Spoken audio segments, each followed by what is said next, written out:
Stepstone presenting RERA and DTCP approved on-road beach resort plots. Just 2 minutes drive from Kovalam. Premium beach resort plots 22 lakhs onwards. For free site visit call 8682089820. திமுகவும் பாஜகவும் ஓரணியில் இருக்கும் கபடதாரிகள் என பேசியிருக்கிறார் விஜய் அவர்கள். மோடி அவர்கள் தமிழ்நாட்டின் வருகை என்பது தமிழ்நாட்டின் பெருமை.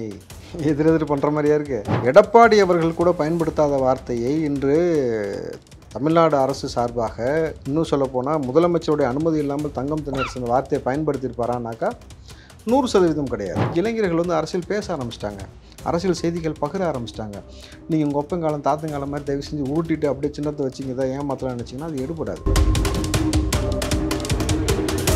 லட்சிய கூட்டத்திற்கும் ரசிகர் கூட்டத்திற்கும் இடையான ஒரு போர் தான் இனிமேல் அப்படிங்கிறதுல கொடுத்துருக்காரு. காலேஜ் படிக்கும் போதே 2 லிட்டர் கல் குடிச்சிட்டு போகிறது தான் லட்சியமாக இருந்தது. அவர் பேசியிருக்காரு, நான் பிழைப்பதற்காக சினிமா எடுக்க வந்தேன், ஒத்து வந்தால் பார்ப்பேன், இல்லை கள்ளசாரம் எங்கேயாச்சும் பொழைச்சிட்டு போவேன். அவருடைய லட்சியம் அது. அவர் சொல்லியிருக்காரு. எது உங்கள் லட்சியம் சார்? இதை கூட பரவாயில்ல சார், இஸ்லாமியர்கள் வந்து சாத்தானின் பிள்ளைகள்னு சொன்னீங்கல்ல, இது உங்கள் லட்சியமா சார்? என்னை பொறுத்த வரைக்கும் நீங்கள் சீமான் வந்து புதுசாக இன்றைக்கி எதிர்க்கலை விஜய் அவர்களை. நீங்கள் சீமான் எதிர்ப்பதனால வந்து விஜய் அவர்கள் பயப்பட போவதும் கிடையாது. எங்களை பொறுத்த வரைக்கும் 10ஓட 11 அத்தோட நீ ஒன்று.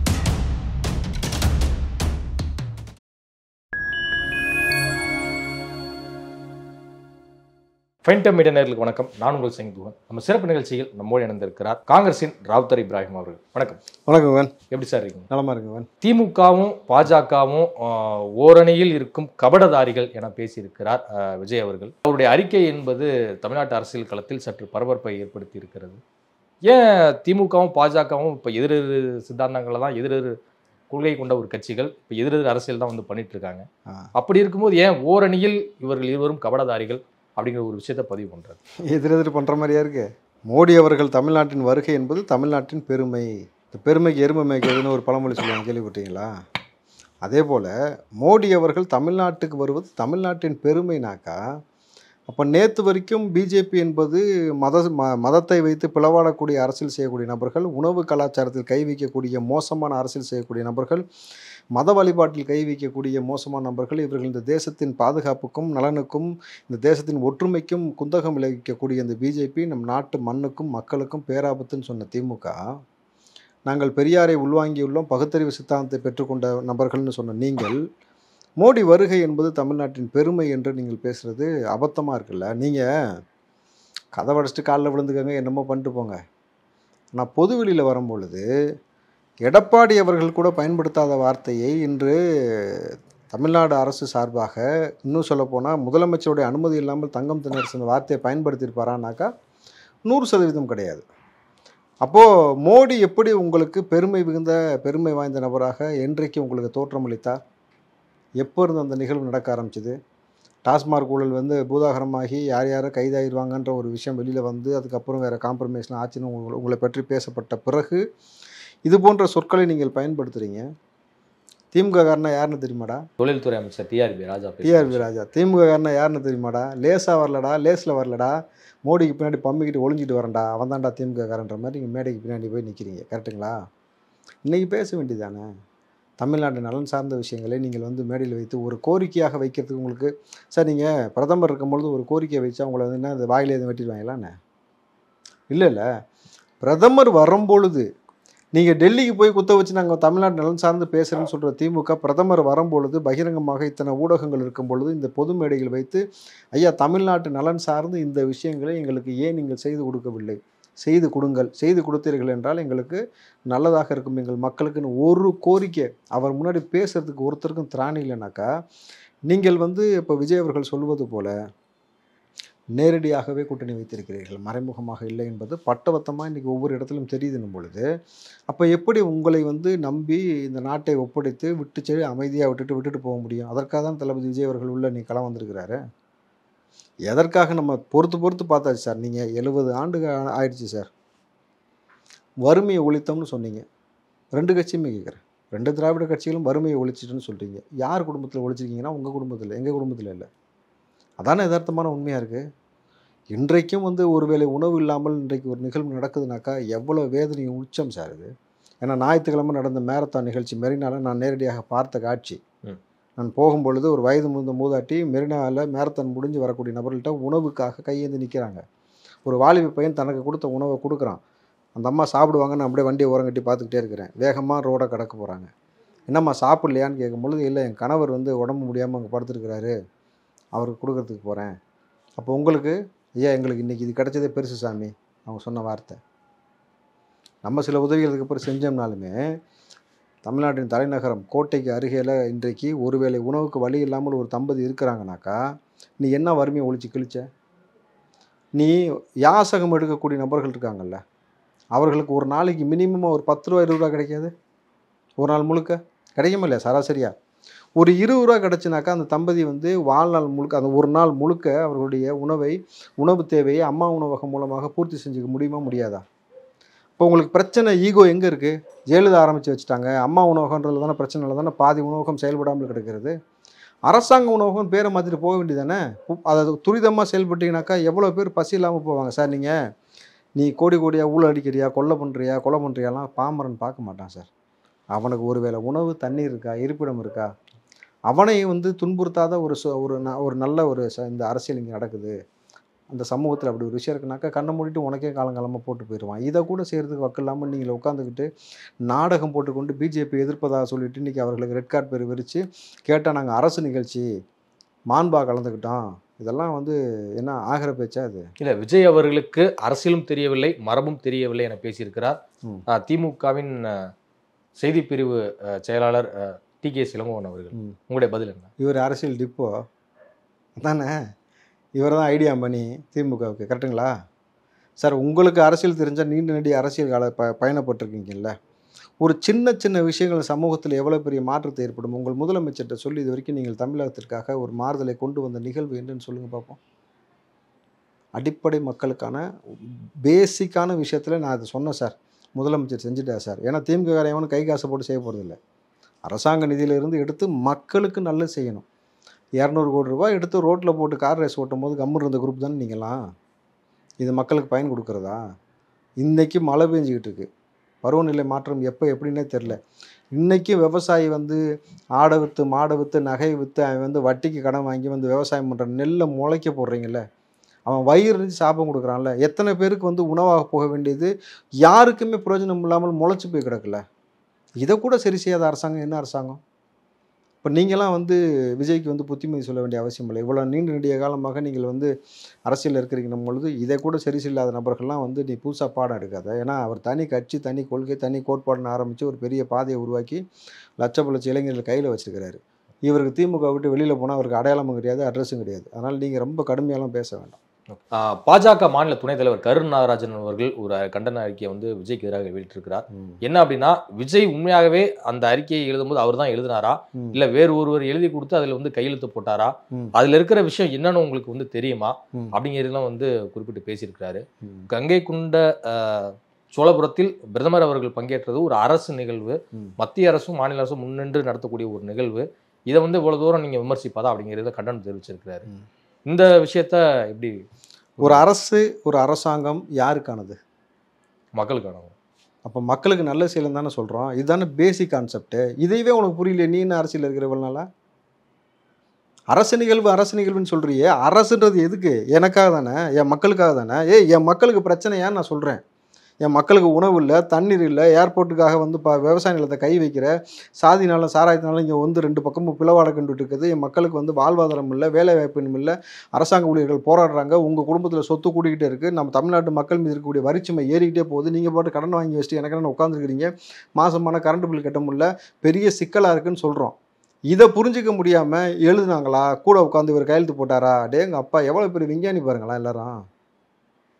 இவங்கெல்லாம் அரசியல் விஞ்ஞானிகள். இவர்களை நம்ம என்ன சொல்கிறது சொல்லுங்கள். நீங்கள் வந்து சார் அரசியலுக்காக என்ன வேணாலும் பேசலான்றதெல்லாம் இன்றைக்கி வந்து எடுபடா சார். இன்றைக்கி இளைஞர்கள் வந்து அரசியலுக்குள்ளே வந்துட்டாங்க. அவன் ஒரு படத்தில் ஏதோ ஒரு இடத்துல ஒரு சின்ன டாட் வச்சுட்டு போகிறத டீகோட் பண்ணி அதை பற்றி ப்ரீஃபாக எக்ஸ்பிளைன் பண்ணுறான். எவ்வளோ வந்து இன்றைக்கி வந்து இளைஞர்கள் ஒவ்வொரு விஷயத்தையும் கவனிக்கிறாங்கன்றது. இன்றைக்கி இளைஞர்கள் வந்து அரசியல் பேச ஆரம்பிச்சிட்டாங்க, அரசியல் செய்திகள் பகிர ஆரம்பிச்சிட்டாங்க.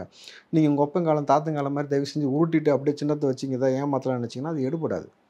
ஒரு அரசாங்கம் என்பது அரசு நிகழ்வு எதுவாக இருந்தாலும் அது மக்களுக்கானது. நான் ஒரு ஃபோட்டோ காட்டுறேன் பாருங்கள்.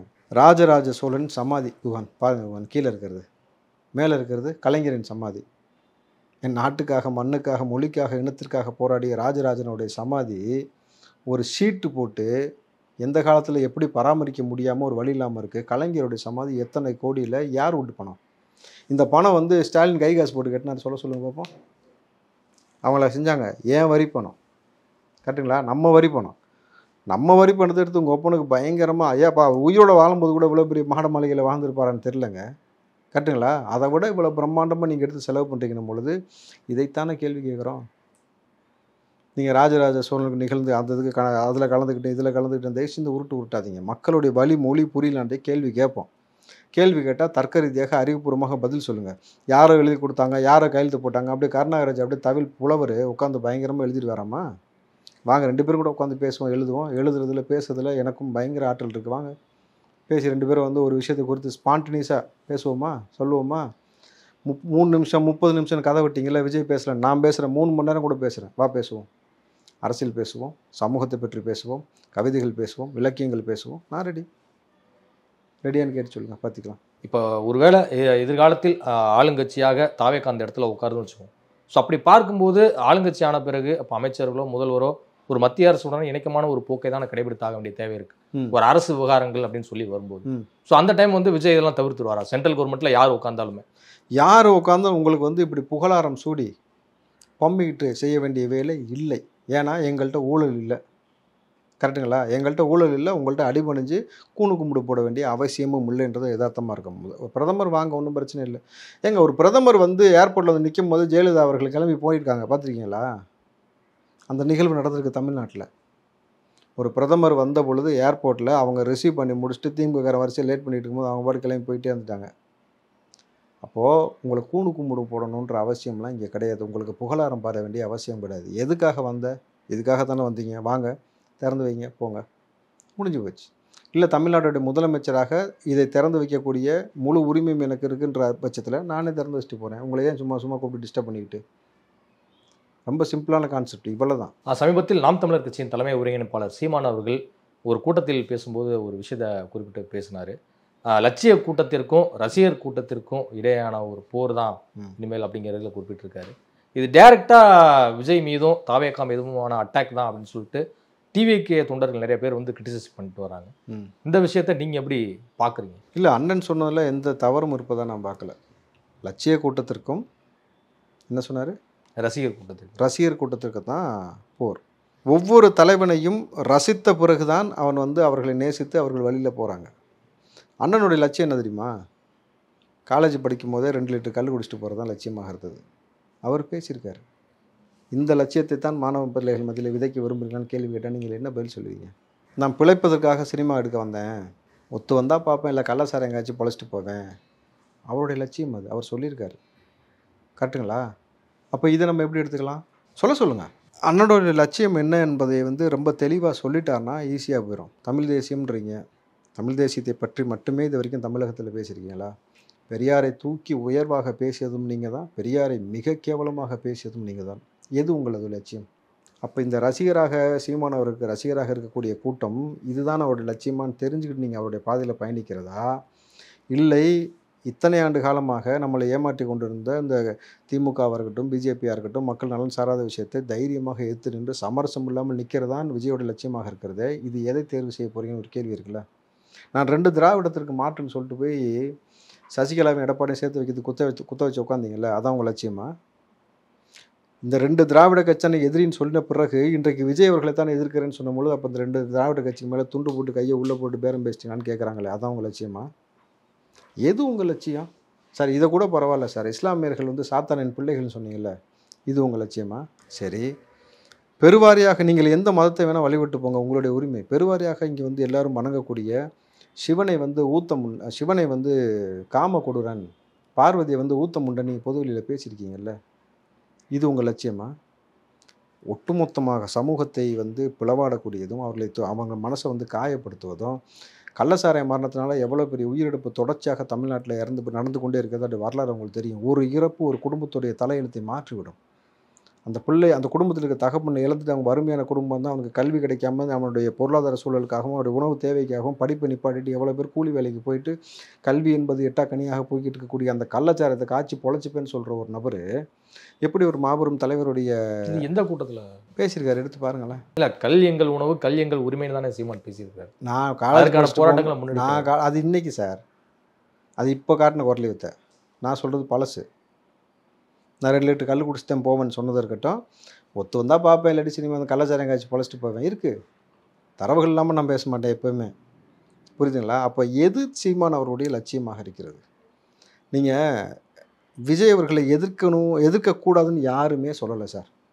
இந்த களம் என்பது அரசியல் களத்தை பொறுத்த வரைக்கும் இது யுத்த களம், ரத்த களம் கிடையாது, யுத்த களம். நிச்சயமாக யார் வேணாலும் கருத்தியல் ரீதியாக மோதிக்கொள்ளலாம், உங்களுடைய கருத்தை எடுத்து வைக்கலாம், என்ன வேணாலும் செய்யலாம். இங்கே எல்லா தார்மீக உரிமையும் உங்களுக்கு இருக்கணும் பொழுது இதை செய்து கொள்ளுங்கள், ஒன்றும் பிரச்சனை கிடையாது. ஆனால் அதை நீங்கள் நம்ம இன்றைக்கி ஆட்சி அதிகாரத்தில் இருக்கக்கூடிய நபரை இதை கேள்வி கேட்டு அவர்களை இங்கேருந்து அப்புறப்படுத்த வேண்டிய வேலை செய்வதை விட்டுவிட்டு எந்த ஊழலும் செய்யாமல், எந்த கனிம வளத்தீடும் செய்யாமல், எந்த சொத்து முறைகேடாக அரசாங்க பணத்திலிருந்து கையாளாமல் மக்களுக்காக, மக்கள் நலனுக்காக புதுசாக கட்சி ஆரம்பித்த ஒரு நபரை டார்கெட் பண்ணிவிட்டு, ரஜினி வரும்போது இப்படி பேசுனீங்க, விஜயகாந்த் வரும்போது கெண்டக்கால் மயிருக்கு சமமாவாரா விஜயகாந்த்னு பேசுனீங்க, கரெக்டுங்களா? அவர் இறந்ததுக்கப்புறம் அப்புறம் போய் நல்ல மாதிரி போய் ஒப்பாரி வச்சுட்டு அவரை போல் ஒரு மாமனிதரை பார்த்ததில்லை. நீங்கள் புரிஞ்சா உங்களுக்கு?